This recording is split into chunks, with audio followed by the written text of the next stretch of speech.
जय श्री राम साथीहरू। आज म ओलको तरकारी पकाइराखेको छु। लोकल ओल हेर्नु, लोकल ओलको घिउ दिए अलिकति घिउ अनि घिउमा तारेर अलिकति तेल पनि हाले।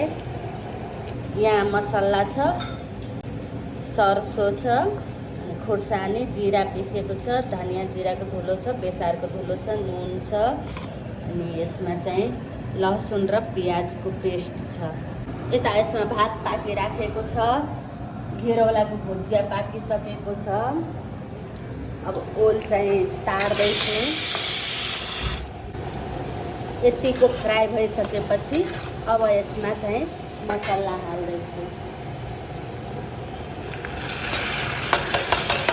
सबै मसला हाल्ने त्यसपछि अब फ्राई गर्छु। हेर्नु साथीहरू, यो मसला र ओल फ्राई भइसक्यो। अब यसमा म तातो पानी हाल्दैछु। अब जति झोल चाहियो त्यो अनुसार, हाम्रोमा त 3 जना मात्रै छौँ, यति झोलले पुग्छ। अब कुकरमा हालेर 2 सिटी लगाइदिनु पर्छ, किनकि ओल राम्रोसँग पाक्नु पर्यो, नभए कोकियाउँछ।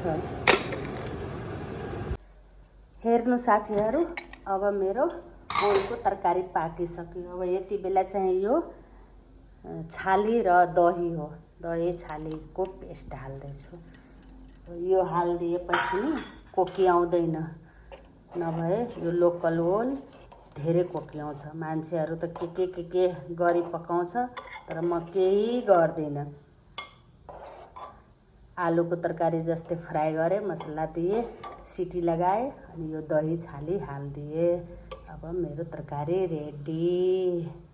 भिडियो राम्रो लाग्छ भने लाइक कमेन्ट गर्नुहोला साथीहरू।